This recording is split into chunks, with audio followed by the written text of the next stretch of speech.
Hello there and welcome to a brand new lesson. This is Hub Beyond Numbers, where we learn maths the easy way. In this lesson, we are looking at measuring angles using a protractor. And here are the lesson objectives. Without much ado, let's quickly look into it. So we'll start first of all by looking at the parts of a protractor. Since we'll be using a protractor, we need to know its parts so that if I'm to use a term, you'll be able to identify with it. Now, the first part we'll be looking at is the center mark. So if you have your protractor, you realize that there is a portion that we call the center mark. That is the middle.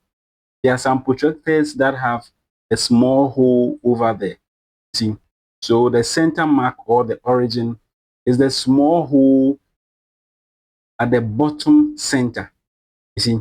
So anytime you want to measure an angle, you put this bottom hole at the vertex of the angle. It must sit exactly at the angle's vertex to enhance the accuracy of your measurement. The next part of the protractor we need to take note of is the baseline.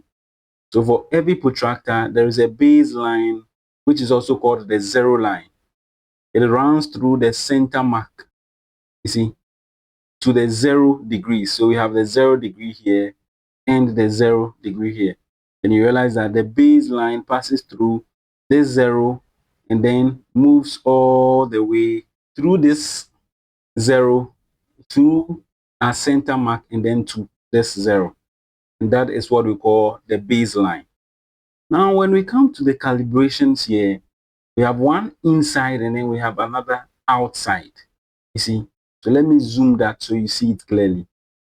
Now, as you can see, so the numbers we have inside, where you have this 0, 10, then you have your 20, the 30, 40, all the way to 180. That is what we call the inner calibration.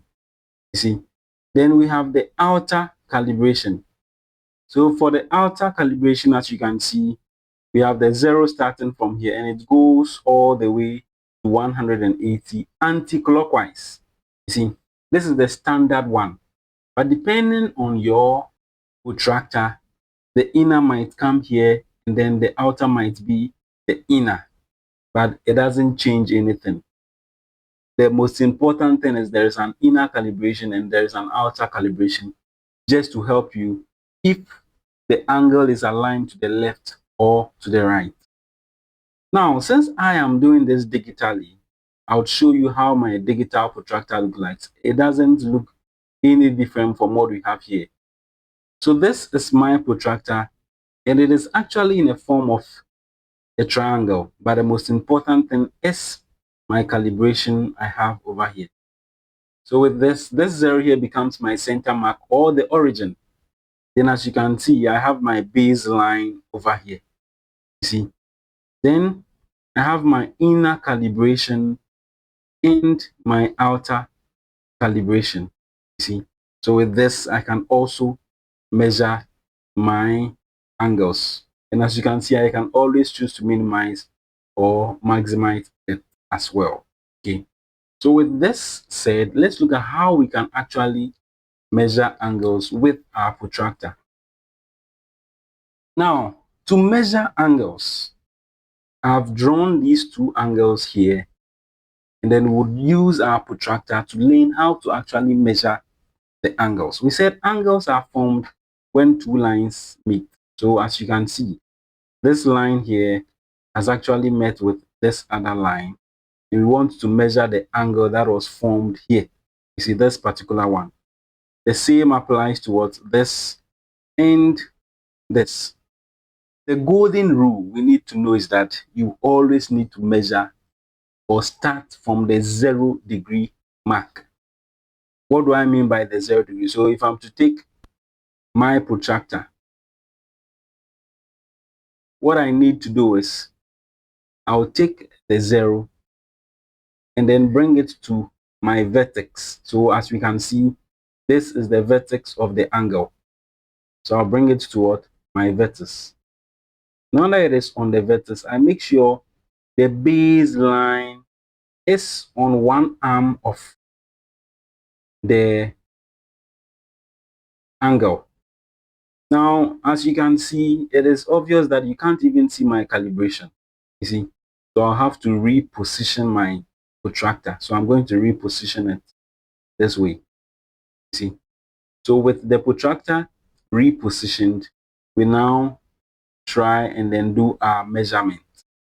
So with the measurement, with the baseline on the blue line here, you see, it says we should start from the 0. So my 0 will be around here. The 0 has not been labeled, but it starts at this point here. So I'll start with my 0, then this is my 10, this is my 20, 30, 40, 50, 60, and then the line through which I have, or the calibration through which this line passes through, becomes the measure of this angle over here. So as you can see, the line passes through what? Out here, you see. But then in this line, there is 70 and there is also 110. Which one do we take? You see, it all depends on where we started our 0. You see, so we started our 0 here because the blue line was on this, and hence we were counting anti-clockwise. So anti-clockwise in ascending order, we started from 0, 10, then it came to 20, 30, 40, 50, 60, and then we are now on the 70.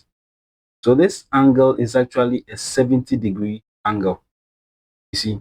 So as this aligned to the right, this was how we did it. Now let's look at the second one, which actually faces the left. It is also the same procedure. What do? You take our protractor with your vertex on the, with your origin or the center mark on the vertex of your angle. You then make sure the baseline falls on one of the arm of the angles. You see, so this is my baseline, and I'm putting it on the arm of the angle. You see, so with that, where do we have our 0? Our 0 is going to be the one that leads through the clockwise. That is the inner calibration. So with that, I'm going to have my 0, then all the way to a 20, a 30, a 40, 50, and then we realize that the line passes through what? This calibration here. And what do we have? We have a 60, which is over here, and then a 120. But which one do we take? Now, which of the measures do we take? Is it the 60 or the 120? That is where you need to make reference to where you started from, right? So we were working with the inner calibration. You see, inner calibration. And if it is the inner calibration, then we are going to take a 120 degrees, you see, and that becomes the measure of this angle. So the rule of thumb is simple. So the rule simply says, the golden rule says, always start counting from 0. You see, now if the angle is a right facing angle, that is, the angle is facing towards the right. That is, if the arm of your angle points to the right, then use the scale where the 0 is on the right, just as we did. But then if it is a left facing angle, then simply use the scale where the 0 is also on the left. Simple as that. The mistake students make is sometimes reading the inner scale when they are supposed to read the outer scale, or reading the outer scale when they are supposed to read the inner scale. So with respect to that, we are going to end this lesson here. And in a subsequent lesson, we would now consider how to actually construct angles or draw angles using the protractor.